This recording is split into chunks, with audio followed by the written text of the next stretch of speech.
ইরানকে সমর্থন করার বিষয়ে রুশ প্রেসিডেন্ট ভ্লাদিমির পুতিন বলেছেন, আমরা আমাদের ইরানি অংশীদারদের সঙ্গে ক্রমাগত যোগাযোগ করছি, আজও যোগাযোগ করেছি। আমি মনে করি আগামীকাল পরশুও করব। আমরা আমাদের সম্পর্ক চালিয়ে যাচ্ছি। এবং দ্বিতীয়ত, যেমনটি আমি আগেই বলেছি, আমাদের বিশেষজ্ঞরা বুশেহরে কাজ করছেন।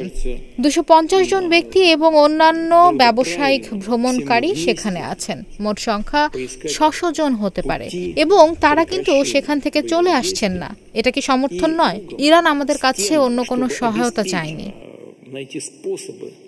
রাশিয়ার দ্বিতীয় বৃহত্তম ও গুরুত্বপূর্ণ শহর সেন্ট পিটার্সবার্গে গতকাল বুধবার রাশিয়া ও বিভিন্ন আন্তর্জাতিক সংবাদ সংস্থার সিনিয়র এডিটরদের সঙ্গে মতবিনিময়ের সময় একথা বলেন পুতিন।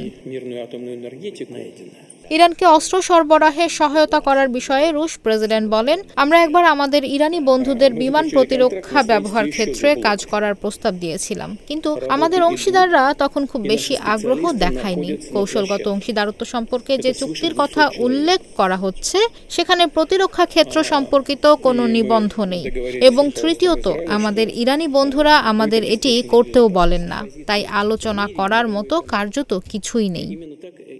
ভ্লাদিমির পুতিন বলেন, আলাদা সরবরাহ আমাদের প্রস্তাব নয়, বরং একটি ব্যবস্থা তৈরি করতে চেয়েছি আমরা। অবশেষে একবার এই বিষয়ে আলোচনা করেছি, কিন্তু ইরানি পক্ষ এতে খুব বেশি আগ্রহ দেখায়নি এবং সবকিছুই বন্ধ হয়ে গেছে। ব্যক্তিগত সরবরাহের ক্ষেত্রে বলবো, অবশ্যই আমরা একসময় এই সরবরাহগুলো সম্পন্ন করেছি। আজকের সংকটের সঙ্গে এর কোনো সম্পর্ক নেই।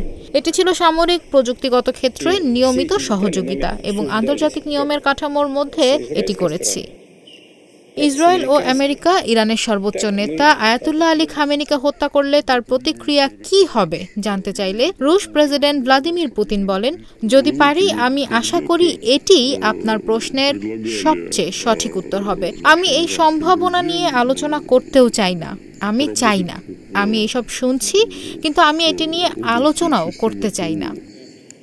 ইরানের সম্ভাব্য শাসন ব্যবস্থার পরিবর্তন সম্পর্কে পুতিন বলেন, কোনো কিছু শুরু করার সময় সর্বদা দেখতে হবে লক্ষ্য অর্জন করা হচ্ছে কিনা। আমরা দেখতে পাচ্ছি যে আজ ইরানে অভ্যন্তরীণ রাজনৈতিক প্রক্রিয়াগুলোর সমস্ত জটিলতা সত্ত্বেও আমরা এ ব্যাপারে জ্ঞাত। আমি মনে করি আরও গভীরে যাওয়ার কোনো অর্থ নেই। দেখা যাচ্ছে যে দেশটির রাজনৈতিক নেতৃত্বের চারপাশে একটা একতা রয়েছে। এটি প্রায় সর্বদা ও সর্বত্র ঘটে এবং ইরানও এর ব্যতিক্রম নয়। এটি প্রথম জিনিস। পুতিন এ ব্যাপারে আরও বলেন, দ্বিতীয় জিনিসটি অত্যন্ত গুরুত্বপূর্ণ, আর তা হলো সবাই এটি সম্পর্কে বলছে। আমি কেবল সেই কথাই পুনরাবৃত্তি করব যা আমরা চারপাশ থেকে জানি ও শুনি। এই ভূগর্ভস্থ কারখানাগুলো এখনও টিকে আছে, তাদের কিছুই হয়নি এবং এই ক্ষেত্রে আমার মনে হয় যে সকলের জন্য শত্রুতা বন্ধ করার উপায় খুঁজে বের করতে হবে।